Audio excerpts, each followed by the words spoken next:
Capítulo 15. La mente de Cristo. Porque, ¿quién ha conocido la mente, los pareceres y propósitos del Señor para que le instruya? Mas nosotros tenemos la mente de Cristo, el Mesías, y retenemos los pensamientos, sentimientos y propósitos de su corazón. Primera de Corintios 2, versículo 16. Creo que ya habrás tomado la decisión firme de escoger las ideas correctas. Así que echemos un vistazo a los tipos de modo de pensar que debieran considerarse correctos de acuerdo con el Señor. Es cierto que hay muchas clases de pensamientos que pudieran considerarse impensables para Jesús cuando estaba en la tierra. Si deseamos seguir sus pasos, entonces tenemos que empezar a pensar como Él lo hacía. Probablemente ya estarás pensando, «Eso es imposible, Joyce. Jesús era perfecto. Es posible que yo pueda mejorar mi modo de pensar, pero jamás seré capaz de pensar como Él». Bueno, la Biblia nos dice que nosotros tenemos la mente de Cristo, y espíritu y corazón nuevos. Espíritu y corazón nuevos. Además, os daré un corazón nuevo y pondré un espíritu nuevo dentro de vosotros.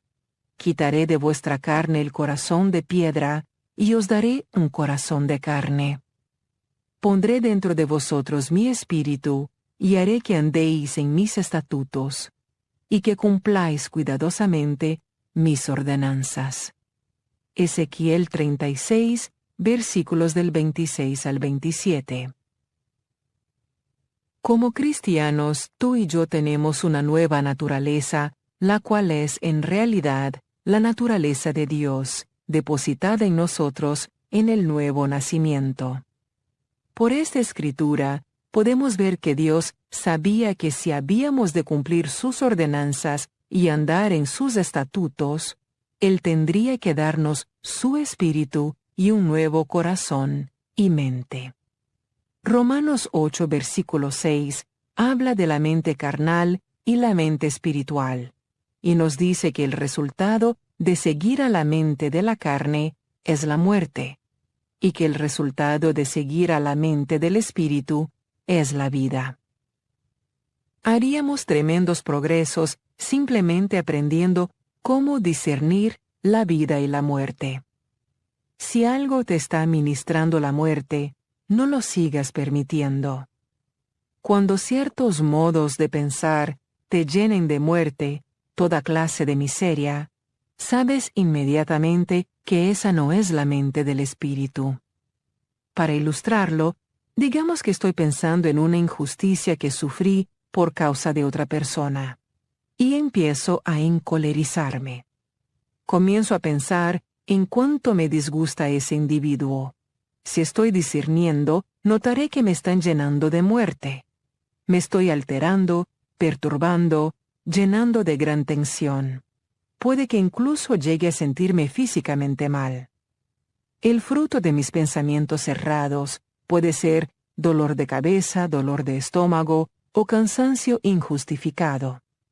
Por otra parte, si me pongo a pensar en cuánto me ha bendecido Dios y qué bueno ha sido conmigo, también podré discernir que me están llenando de vida. Al creyente le es muy útil aprender a discernir la vida y la muerte dentro de sí mismo. Poniendo su propia mente en nosotros, Jesús hizo los arreglos para que nos llenemos de vida.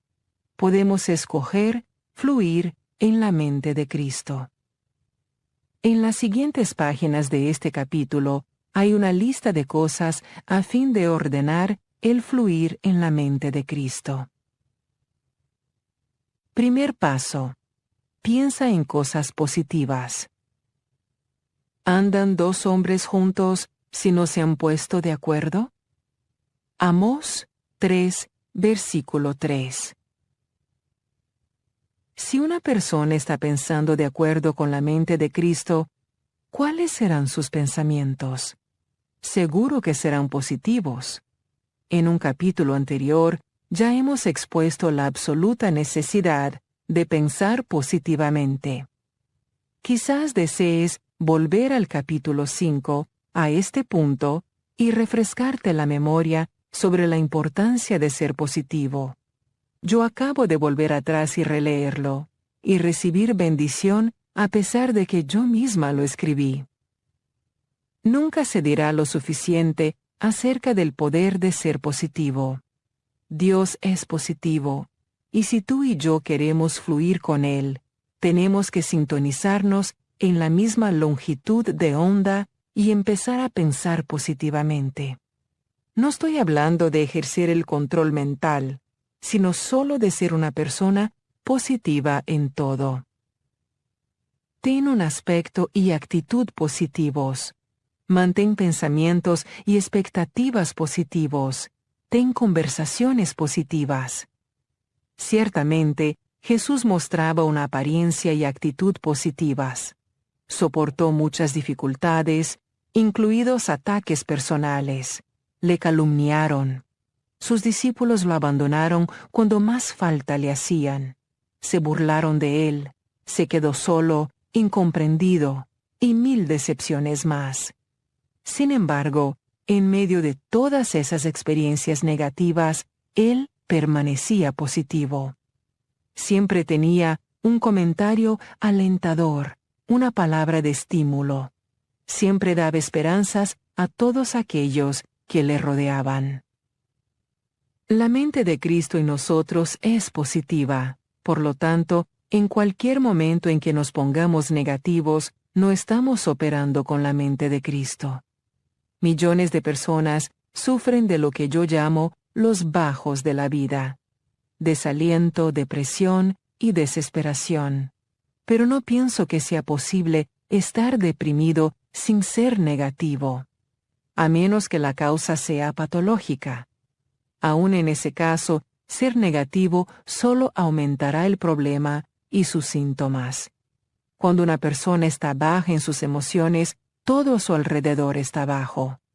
Anda cabizbajo, las esquinas de su boca están dobladas hacia abajo, sus ojos están caídos, sus hombros están caídos, y generalmente quiere sentarse o acostarse.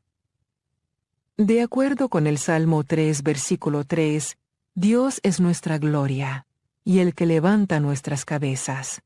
Él quiere levantarlo todo: nuestras esperanzas, nuestras actitudes, nuestro ánimo, nuestra cabeza, manos y corazón, nuestra vida completa. Él es nuestro divino levantador. Dios desea levantarnos y el diablo quiere aplastarnos. Satanás emplea los sucesos y situaciones negativos de nuestra vida para deprimirnos. El diccionario define el término deprimir como decaer el ánimo, entristecer. De acuerdo con el diccionario, algo que está deprimido está hundido bajo el nivel del plano que lo rodea. Deprimir significa hundir, humillar, rebajar o mantener por debajo del nivel del suelo. Regularmente, tenemos la oportunidad de pensar en cosas negativas, pero eso solo nos hundirá más todavía. Ser negativo no resolverá nuestros problemas, únicamente los agravará.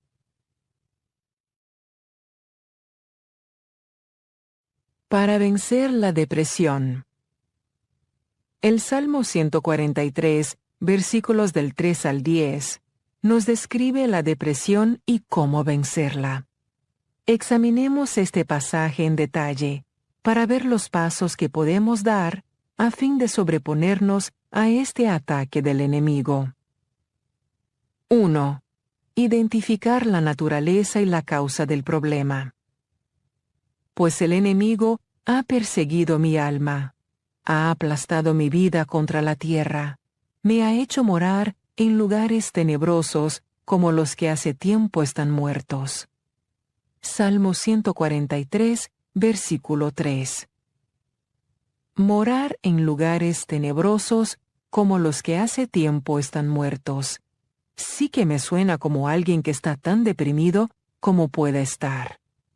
Observa que la causa o fuente de esta depresión, de este ataque sobre el alma, es Satanás. 2. Reconocer que la depresión roba la vida y la luz.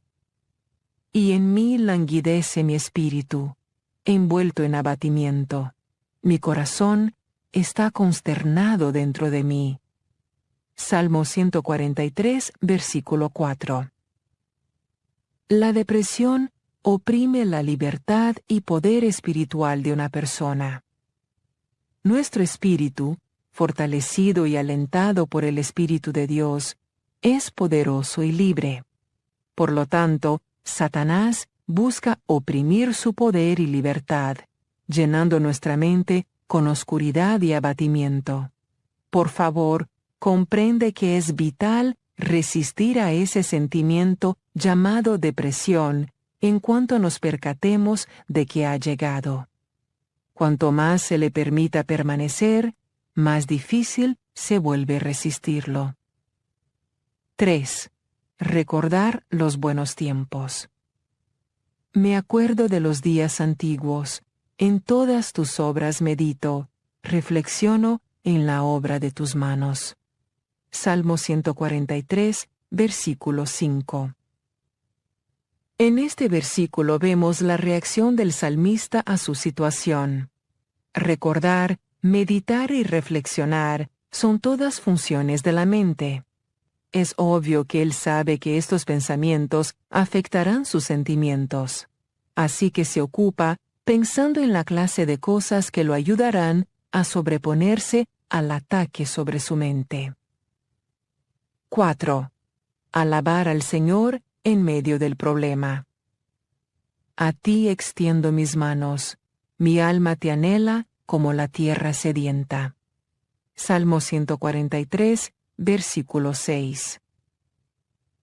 El salmista conoce la importancia de la alabanza. Levanta sus manos en adoración. Declara cuál es de veras su necesidad. Es Dios. Únicamente el Señor puede hacerlo sentirse satisfecho. Demasiado a menudo cuando la gente se deprime es porque necesita algo y lo busca donde no debe, con lo que solo añade a sus problemas. En Jeremías 2, versículo 13, el Señor dice: «Porque dos males ha hecho mi pueblo. Me han abandonado a mí, fuente de aguas vivas, y han cavado para sí cisternas, cisternas agrietadas que no retienen el agua».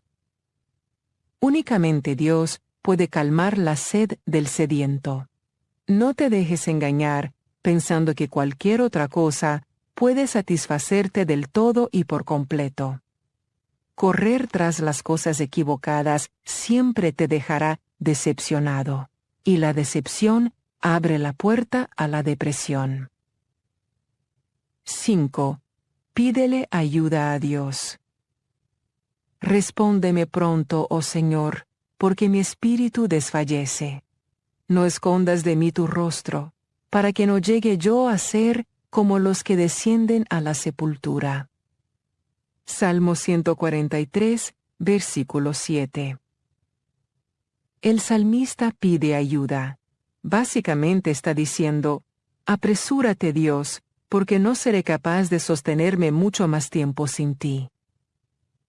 6. Escucha al Señor. Por la mañana, hazme oír tu misericordia, porque en ti confío.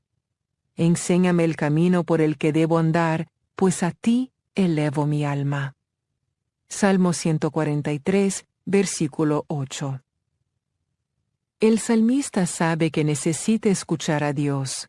Necesita sentirse seguro del amor y la bondad de Dios. Le hace falta la atención y dirección de Dios.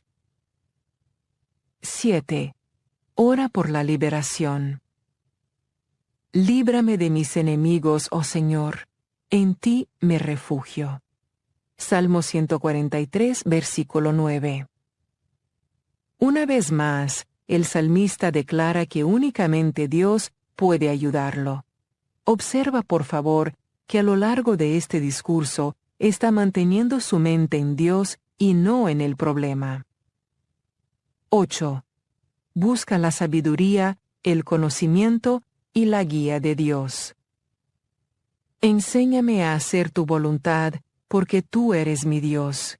Tu buen espíritu me guíe a tierra firme. Salmo 143, versículo 10.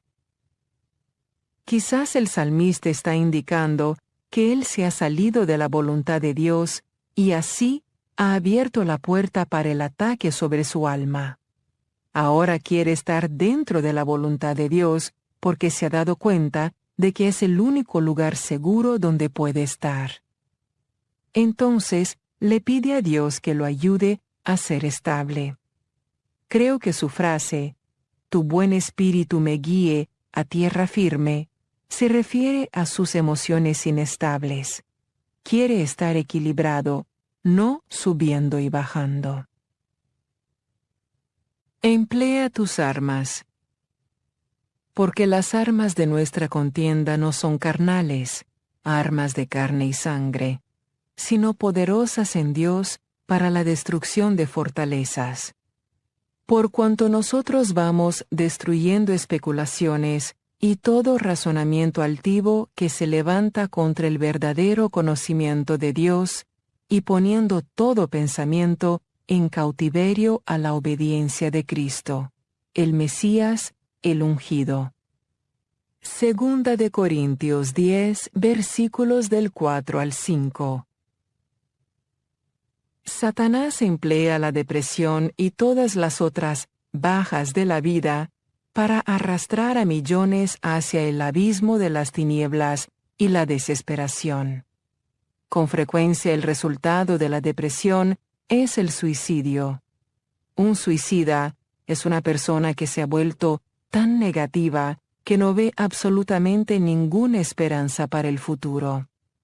Recuerda, los sentimientos negativos provienen de pensamientos negativos. La mente es el campo de batalla, el lugar donde se pierde o se gana la batalla. Escoge hoy ser positivo, echando por tierra toda idea negativa y trayendo tus pensamientos a la obediencia de Jesucristo. Segunda de Corintios 10, versículo 5. Segundo paso, ten la mente en Dios.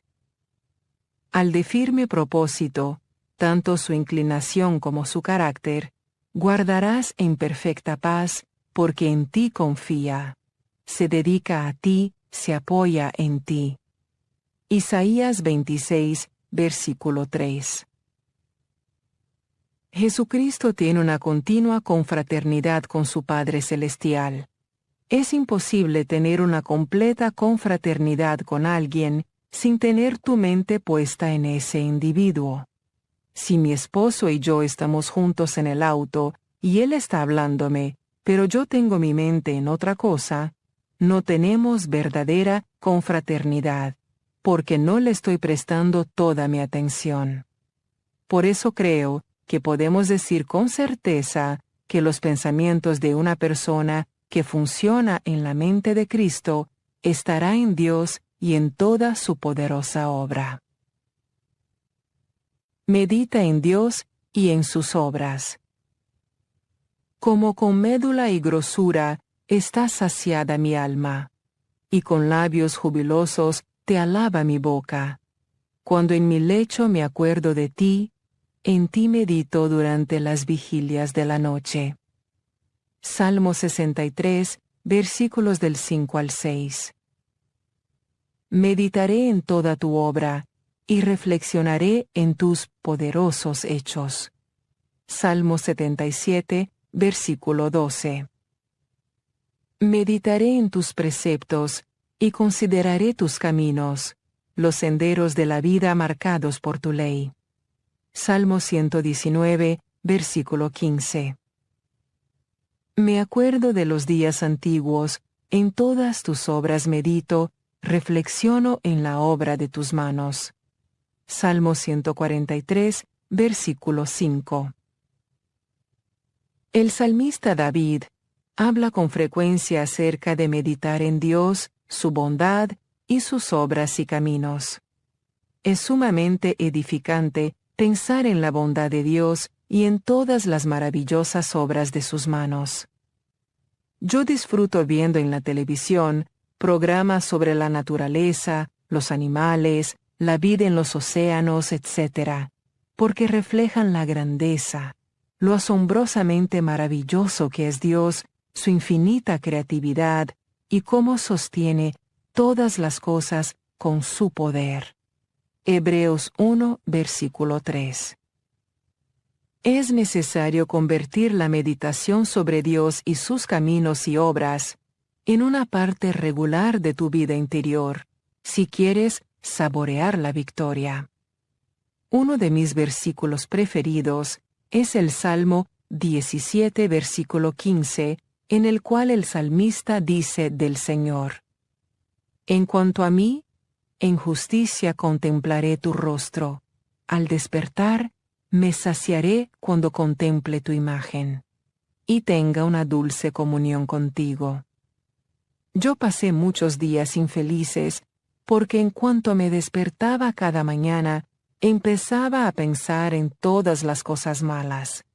Puedo decir con toda verdad que estoy más satisfecha desde que el Espíritu Santo me ayudó a operar desde la mente de Cristo, la mente del Espíritu que está dentro de mí. Me he sentido totalmente satisfecha.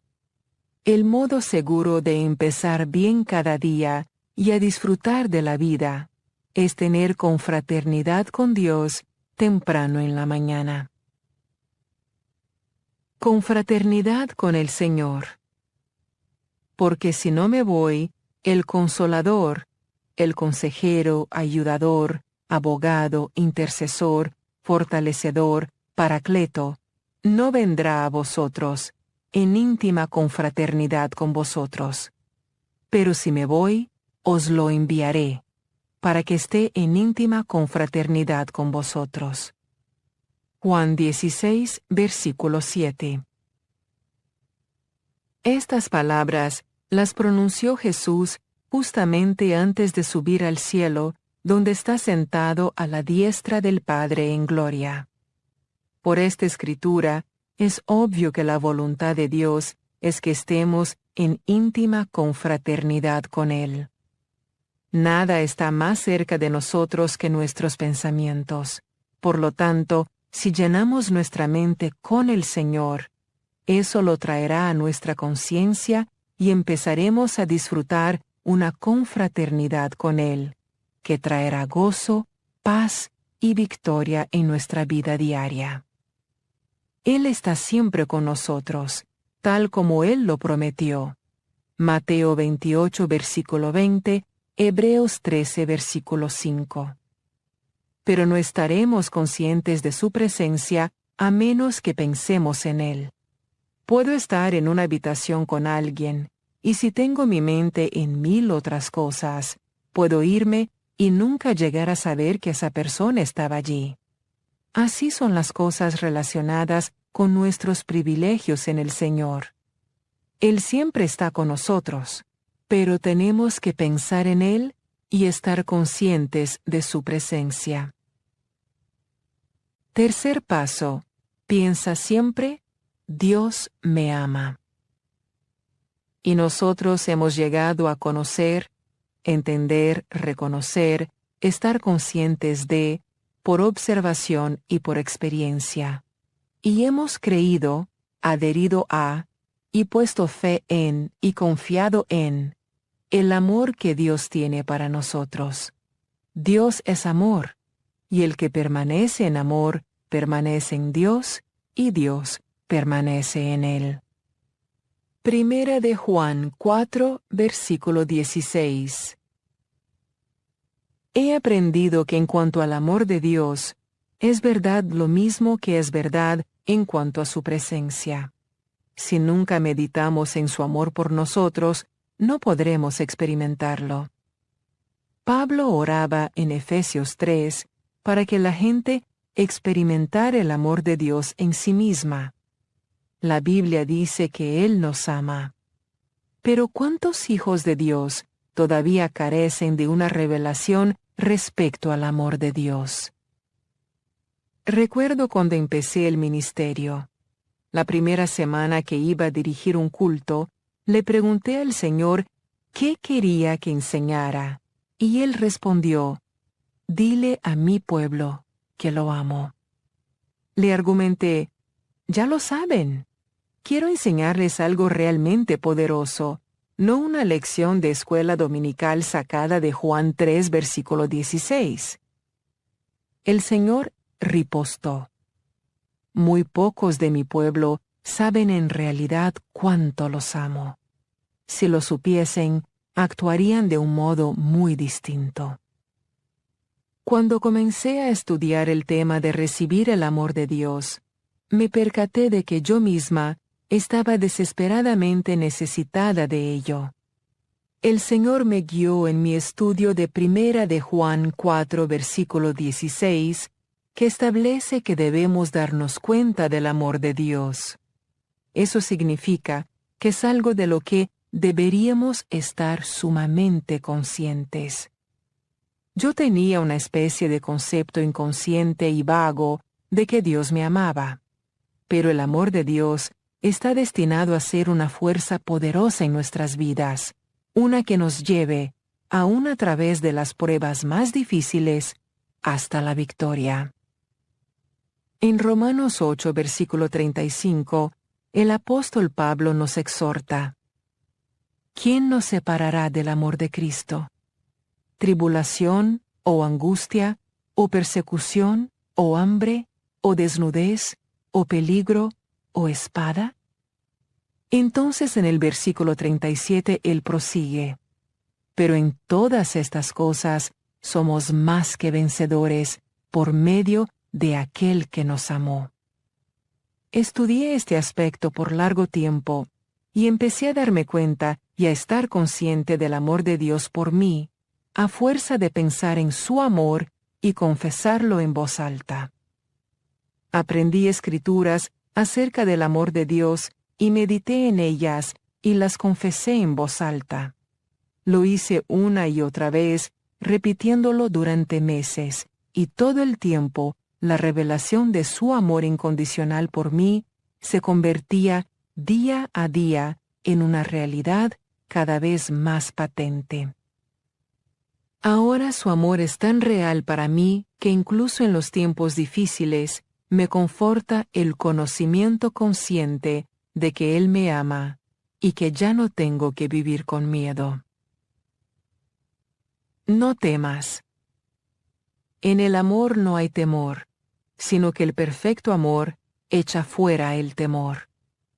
1 de Juan 4, versículo 18. Dios nos ama perfectamente, tal como somos. Romanos 5, versículo 8 nos dice que: «Pero Dios demuestra su amor para con nosotros en que siendo aún pecadores, Cristo murió por nosotros». Los creyentes que operan desde la mente de Cristo no pensarán que son malos. Siempre tendrán la idea de que son buenos y justos. Tú deberías tener una conciencia de justicia meditando en quién eres en Cristo.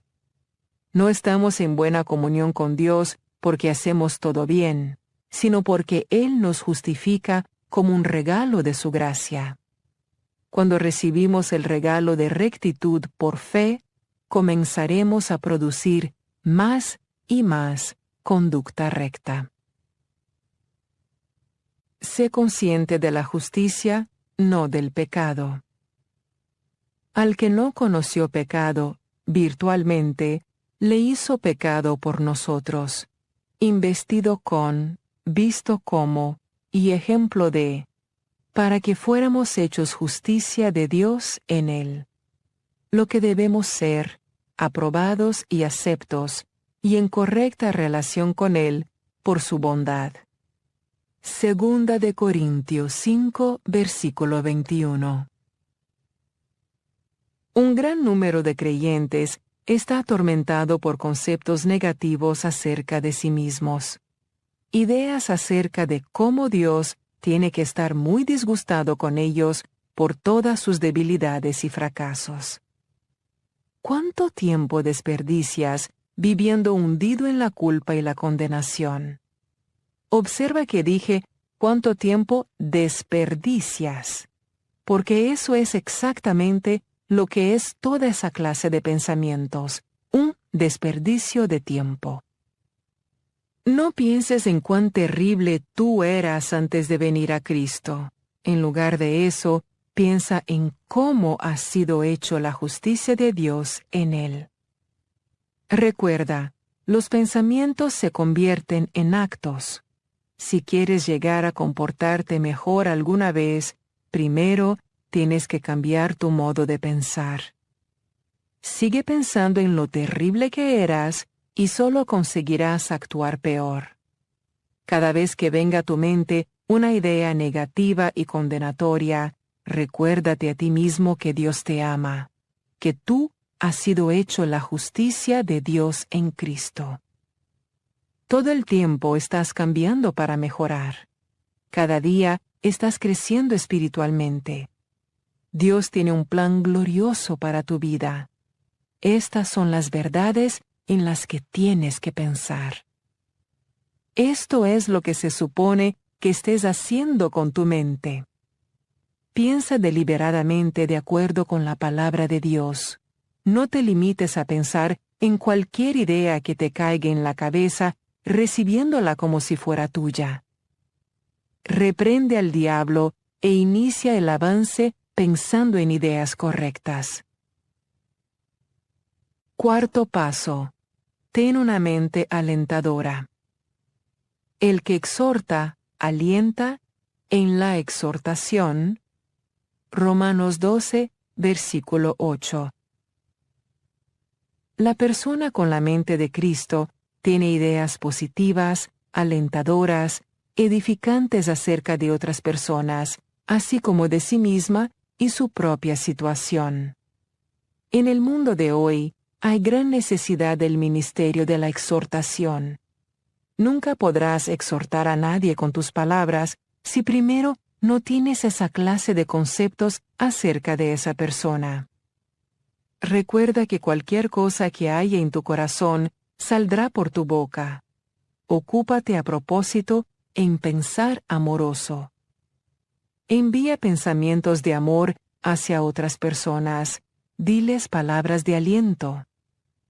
El Vine's Expository Dictionary of Old and New Testament Words define el término griego parakaleo, que se traduce como exhortar, como primeramente llamar a una persona, para a un lado, kaleo, llamar, para amonestar, exhortar, urgir a uno a seguir una línea de conducta. Yo interpreto que esta definición significa llamar a un lado a una persona y urgirla a seguir adelante en procurar un curso de acción. El don ministrador de la exhortación de que se habla en Romanos 12, versículo 8, es evidente en quienes lo tienen. Siempre están diciendo algo alentador o edificante a todo el mundo, algo que los hace sentirse mejor y los alienta a seguir adelante. Puede que todos no tengamos el don ministrador de la exhortación, pero todo el mundo puede aprender a ser alentador. La regla simple es, si no es bueno, entonces no lo pienses ni lo digas. Cada cual tiene suficientes problemas ya. No necesitamos añadir a sus problemas demoliéndolos. Deberíamos edificarnos unos a otros en amor. Efesios 4, versículo 29. No te olvides, el amor siempre cree lo mejor de todos. Primera de Corintios 13, versículo 7. Cuando empieces a pensar con amor de otros, descubrirás que ellos se comportan de una manera más amorosa. Los pensamientos y las palabras son recipientes o armas para llevar poder creativo o destructivo. Pueden emplearse contra Satanás y sus obras, o de hecho, pueden ayudarlo en su plan de destrucción. Digamos que tienes un hijo que tiene algunos problemas de conducta y definitivamente necesita cambiar. Oras por él y le pides a Dios que obre en su vida, haciendo cualesquiera cambios que sean necesarios. Ahora, ¿qué haces con tus conceptos y palabras relativas a él durante el periodo de espera? Mucha gente nunca ve la respuesta a sus oraciones porque niegan lo que han pedido con sus pensamientos y palabras antes de que Dios llegue a tener una oportunidad de obrar en su beneficio. ¿Oras para que tu hijo cambie y después le das vuelta a toda clase de pensamientos negativos acerca de él?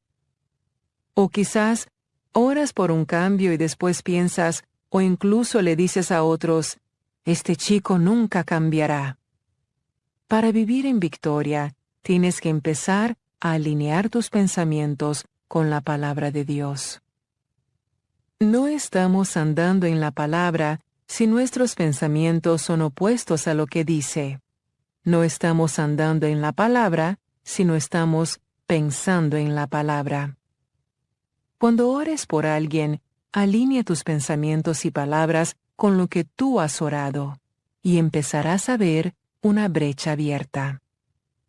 No estoy sugiriendo que pierdas el equilibrio y te niegues a reconocer que existe un problema. Si tu hijo tiene un problema de conducta en la escuela y un amigo pregunta cómo le va, ¿qué debes responder si en realidad no se ha manifestado ningún cambio? Puedes decir, bueno, todavía no hemos visto la brecha abierta, pero creo que Dios está obrando y pronto veremos un cambio. Quinto paso. Desarrolla una mente agradecida. Entrad por sus puertas con acción de gracias, y a sus atrios con alabanza. Dadle gracias, bendecid su nombre. Salmo 100, versículo 4. Una persona que fluye en la mente de Cristo encontrará que sus pensamientos están llenos con alabanza y agradecimiento. Muchas puertas se le abren al enemigo mediante la queja. Algunas personas están físicamente enfermas y viven vidas débiles e impotentes debido a esa enfermedad llamada quejarse, que ataca los pensamientos y la conversación de la gente. No puede vivirse una vida poderosa sin acción de gracias. La Biblia nos instruye una y otra vez en el principio de la acción de gracias. Quejarse en el pensamiento o de palabra es un principio de muerte, pero ser agradecido y decirlo es un principio de vida. Si una persona no tiene un corazón, mente agradecido, la acción de gracias no saldrá de su boca. Cuando somos agradecidos, lo decimos. Sé agradecido en todo momento. Por tanto, ofrezcamos continuamente mediante él sacrificio de alabanza a Dios, es decir, el fruto de labios que agradecidos reconocen y confiesan su nombre. Hebreos 13, versículo 15. ¿Cuándo ofrecemos alabanza agradecida? En todo momento, en cualquier situación, en todas las cosas.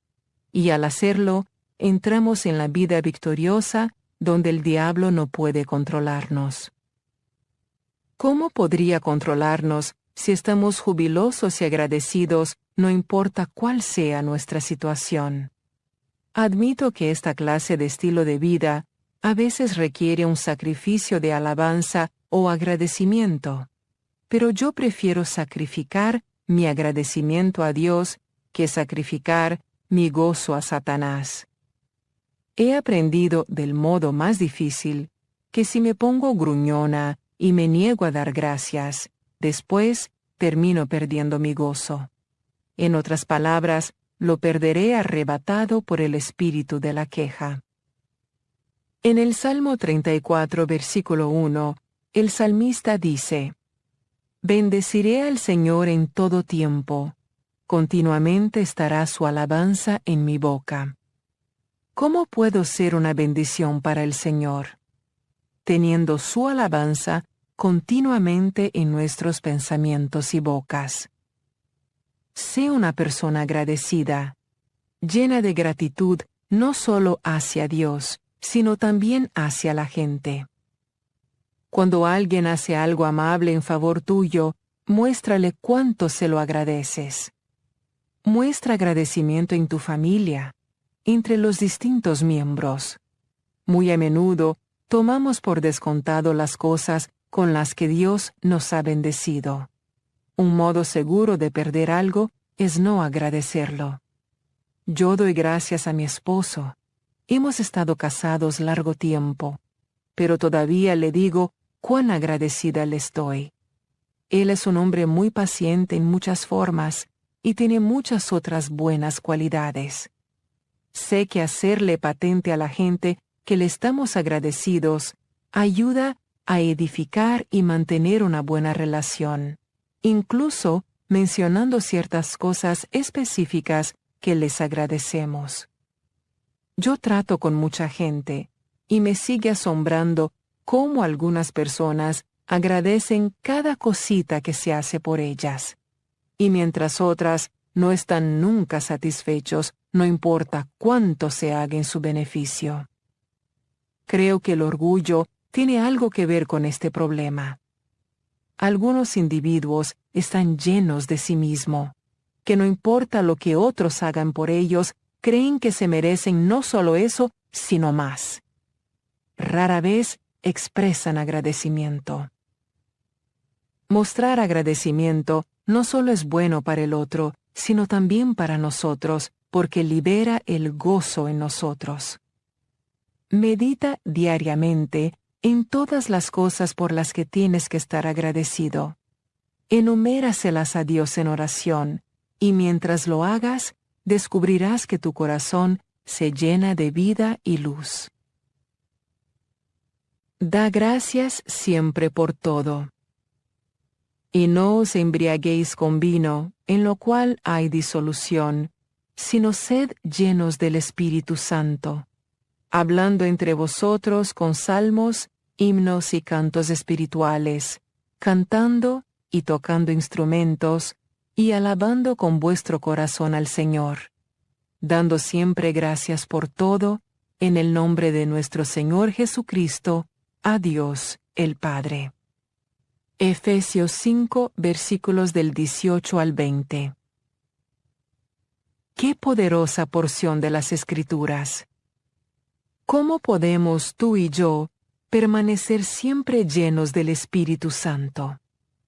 Repitiéndonos en la mente o unos a otros verbalmente, salmos e himnos y cánticos espirituales.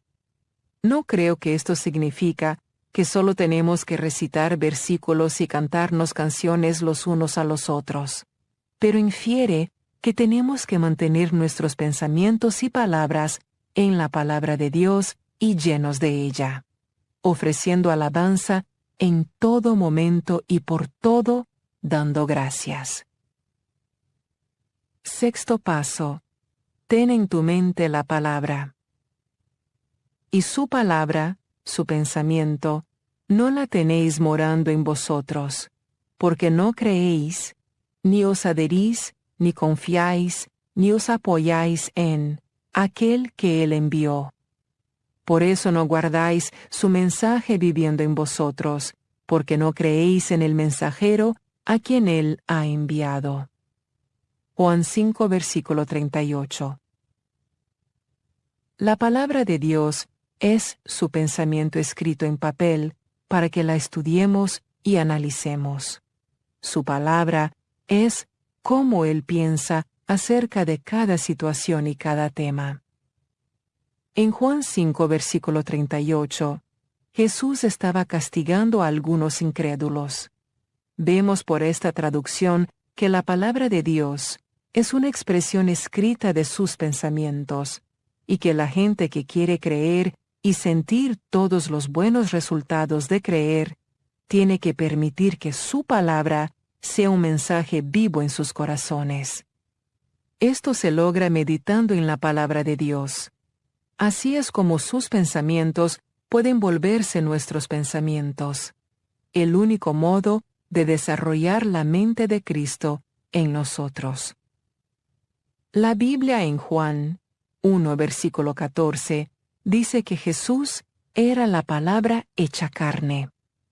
Eso no hubiese sido posible si su mente no hubiera estado continuamente llena de la palabra de Dios. Meditar en la palabra de Dios es uno de los más importantes principios de la vida que podemos aprender. El Vine's Expository Dictionary of Old and New Testament Words define así los dos términos griegos traducidos como meditar: cuidar de, atender, practicar. Ser diligente en. Practicar, en el sentido más conocido de la palabra. Ponderar, imaginar, premeditar. Otra fuente añade murmurar o balbucear a la definición. Nunca podré enfatizar lo suficiente cuán importante es este principio. Lo llamo un principio de vida, porque meditar en la palabra de Dios te ministrará vida a ti y, en última instancia, a los que te rodean. Muchos cristianos sienten miedo de meditar en la palabra debido a las prácticas de meditación de las religiones ocultistas y paganas. Pero te exhorto a recordar que Satanás nunca ha tenido en realidad una idea original.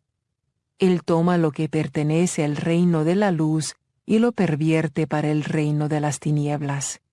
Tenemos que ser bastante sabios para comprender que si la meditación produce semejante poder para el lado del mal, también producirá poder para la causa del bien. El principio de la meditación viene directamente de la palabra de Dios. Echemos un vistazo a lo que la Biblia tiene que decir de esto. Medita y prosperarás. Este libro de la ley no se apartará de tu boca, sino que meditarás en él día y noche, para que cuides de hacer todo lo que en él está escrito, porque entonces harás prosperar tu camino y tendrás éxito. Josué 1, versículo 8. En este versículo, el Señor nos está diciendo muy claro que nunca pondremos su palabra en práctica físicamente, si no la practicamos primero mentalmente. El Salmo 1, versículo del 2 al 3, habla del hombre devoto y dice: sino que en la ley del Señor está su deleite, y en su ley, los preceptos, las instrucciones, las enseñanzas de Dios, medita, pondera y estudia, de día y de noche. Será como árbol firmemente plantado y atendido junto a corrientes de agua, que da su fruto a su tiempo, y su hoja no se marchita. En todo lo que hace, prospera, y llega a madurar. Medita y sé sano. Hijo mío, presta atención a mis palabras, inclina tu oído a mis razones, que no se aparten de tus ojos, guárdalas en medio de tu corazón, porque son vida para los que las hallan, y salud para todo su cuerpo. Proverbios 4, versículos del 20 al 22. Recordando que una de las palabras definitorias para meditar es atender, ten en cuenta este pasaje de la Escritura que dice que las palabras del Señor son una fuente de salud y curación de la carne. Meditar, ponderar, pensar acerca de la palabra de Dios en nuestra mente, en realidad afectará nuestro cuerpo. Mi apariencia ha cambiado durante los años en que he estado en relación con Jesús. Luzco mejor porque no estoy preocupada, triste y miserable. La miseria se ve en nuestros rostros, también el gozo. Cuanto más felices estamos, más jóvenes nos vemos. Así que aunque estoy envejeciendo en años, en mi interior estoy siendo renovada día a día y se ve en mi exterior. Escuchar y cosechar. También les decía, cuidaos de lo que oís, con la medida de reflexión y estudio, con que medís la verdad que oís, se os medirá, en virtud y conocimiento, que recibiréis, y además, aún más se os dará.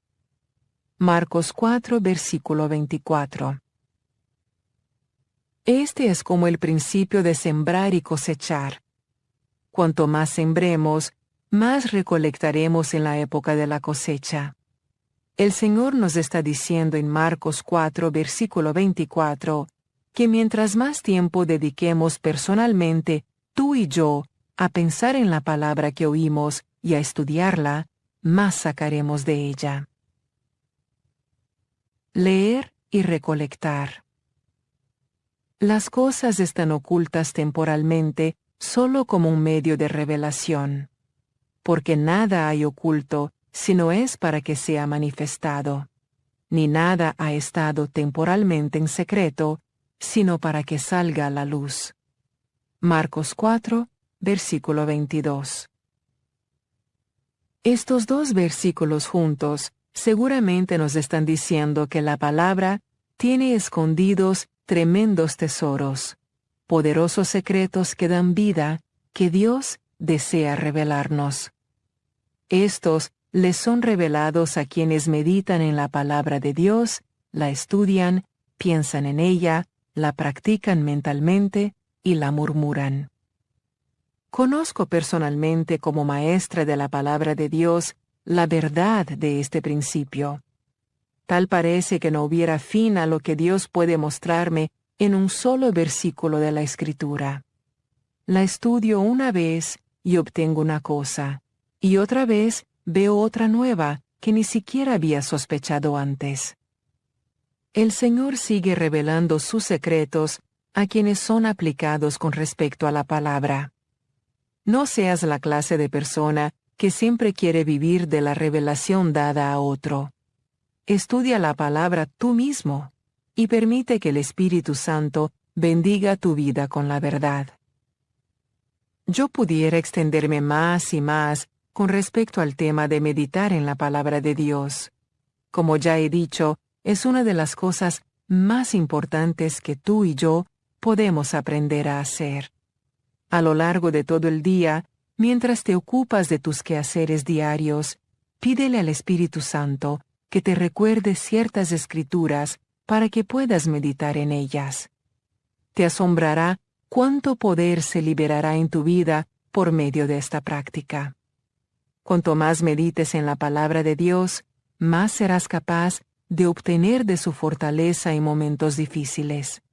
Recuerda, el poder de cumplir la palabra viene de la práctica de meditar en ella.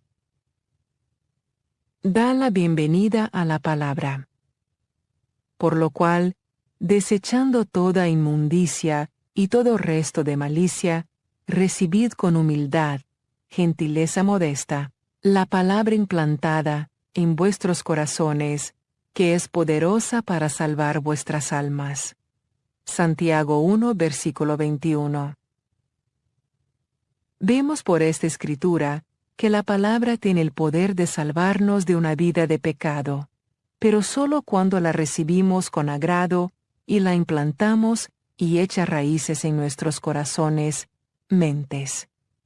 Esta implantación y enraizamiento tiene lugar cuando atendemos a la palabra de Dios, al tenerla en nuestra mente más que ninguna otra cosa. Si tú y yo meditamos en nuestros problemas todo el tiempo, echarán más raíces en nosotros. Si meditamos en lo que está mal en nosotros o en otros, nos imbuiremos más profundamente del problema y nunca veremos la solución. Es como si hubiera un océano lleno de vida disponible para nosotros, y el instrumento que se nos da para sacarla es el estudio y meditación acuciosos de la palabra de Dios. Nuestro ministerio se llama Disfrutando la vida diaria, y puedo decir por experiencia que verdaderamente podemos disfrutar de la vida al máximo al amar y obedecer la palabra de Dios. Escoge la vida. Porque la mente puesta en la carne, que es sensación y razón sin el Espíritu Santo, es muerte. Muerte que comprende todas las miserias que brotan del pecado, tanto aquí como en lo adelante. Pero la mente puesta en el Espíritu Santo es vida y paz, para el alma tanto ahora como para siempre. Romanos 8, versículo 6.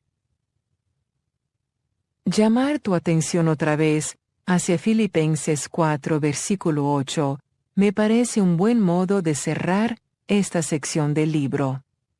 Por lo demás, hermanos, todo lo que es verdadero, todo lo digno, todo lo justo, todo lo puro, todo lo amable, todo lo honorable, si hay alguna virtud o algo que merece elogio, en esto meditad. Fijad vuestras mentes en ello. En esta escritura se describe la condición en que debe estar tu mente. Tienes la mente de Cristo, comienza a usarla. Si Él no hubiera pensado en algo, tú tampoco debes hacerlo. Es mediante esta continua vigilancia sobre tus pensamientos que empiezas a llevar cautivo todo pensamiento a la obediencia de Jesucristo. Segunda de Corintios 10, versículo 5. El Espíritu Santo te avisa rápidamente si tu mente está encaminándose en dirección equivocada. Entonces, la decisión es tuya. ¿Fluirás en la mente de la carne o en la mente del Espíritu? La una conduce a la muerte, la otra a la vida. La decisión es tuya. Escoge la vida.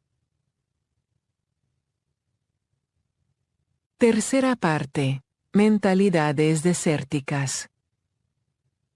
Introducción.